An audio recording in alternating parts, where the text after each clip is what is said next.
ces quelques minutes de retard am mbégte jàkkaarloo ak yéen comme ni ñu koy defee vendredi bu nekk ci seen émission Ndoumbelane tey ñu fi dalal ki di Ass Babacar Gueye nekk secrétaire en charge des élections du parti Rewmi nekk également chef de cabinet et conseiller spécial du président Idrissa Seck mais également candidat à la mairie de Nit dans le département de Dagana c'est bien ça ñu ngi lay nuyu dalal ak jàmm suñu plateau. maa ngi lay fay bu baax Néné Aïcha di yëkkati ay kàddu nuyoo yu sell di ko jëmale ci ñi ma bokkal plateau bi di ko jaarale sëñ Saliou mu egg ci ñëpp. di nuyu sama frère ak suma sœur yi nekk ci parti Rewmi di nuyu nag waalo yëpp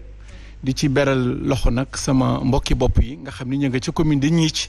xam naa du ñu seetante. Très bien di nuyu également kii di monsieur Cheikh Gueye di ko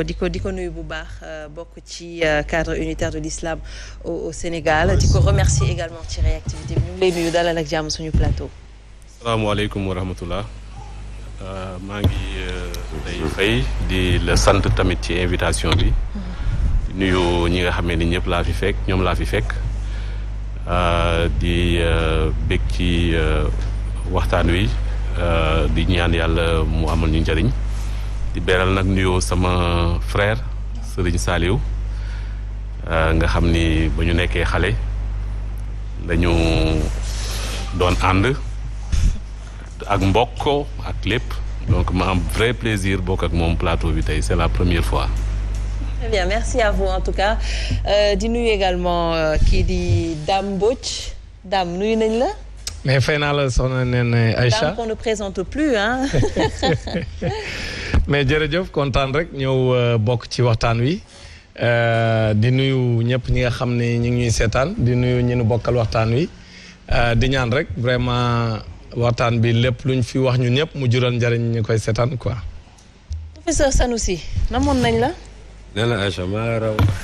Professeur nag bëgguma la wax lii mais bon temps yi quand même tu files du mauvais coton professeur. ah oui waaw du loolu sax xam nga boo waxee professeur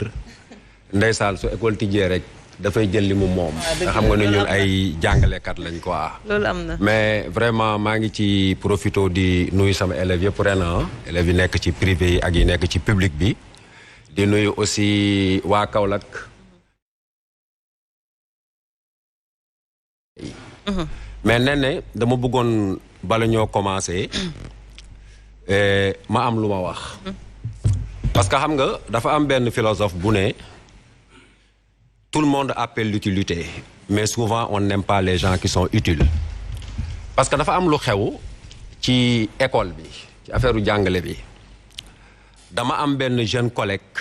bu ñuy wax Mor Fall c'est un professeur de philosophie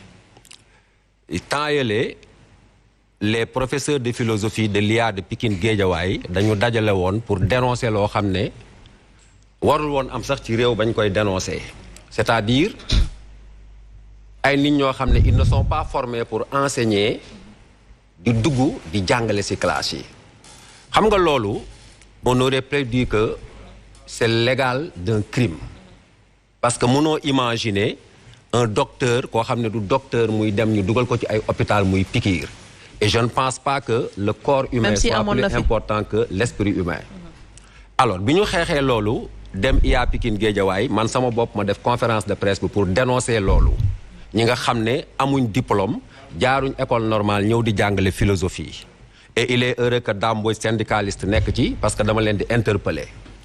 barki démb mu am ci benn collègue bu tudd Mor Fall nekk au lycée de Kër Massar recasement. mu am ay charretier yu ko kar di ko menacer parce que il a osé dire que il faut sauver l'éducation il faut sauver le pays man nag li ma ciy wax nga xam ne suma sentiment personnel la mooy autorités yi war nañ jël seen responsabilité parce que l'État doit protéger aussi les enseignants et tous les fils de ce pays mais su fekkee da ngaa bëgg a dégg-dëgg man dama jàpp ne mbéjum kanam ma nga koy fayekul boppam te juddu café la borom a koy suukar enseignants yi ñoom ñoo war a jël seen responsabilité j'en appelle à tous les professeurs de philosophie les inspecteurs la commission nationale de philosophie le collectif des philosophies l'association des professeurs de philosophie ñu jël seeni responsabilité parce que ñooñu nga xam ne nii tey dañuy défendre seeni métier dañ leen waroon di leen protéger suñu toogee nag di seetaan yam ci ay acte de condamnation dafay nekk injustice boo xam ne daf fi jàll comme tant d'autres injustices maa ngi lancé aussi un appel à tous les syndicalistes pour leur dire que xeex bi dafa jot pour ñu respecter enseignants yi et au-delà de l'enseignement du cas de mort c'est tout le programme de philosophie qu'il faut revoir parce que le programme de philosophie aujourd'hui au Sénégal dafa am ay problèmes de fond am ay problèmes de forme d'ailleurs dañ ko tuddee woon programme transitoire depuis 2006 ñu ngi transité mënuñoo egg fi ñu jëm et au-delà de ce programme je crois que il est temps que l'État xool que ni programme yi ñuy jàngale ci école yi bëri na am na pléthore te lu bëri amul ci njëriñ par rapport à nos réalités culturelles par rapport au marché national et international kon sama gars yi na ngeen pare pour que vraiment ñu mën a teg pays bi ci réew ku nekk di mën a s'exprimer de façon démocratique. C'est important di la jaajëfal bu baax professeur di nuyu également Serigne Saliou Gueye bonsoir Serigne Saliou.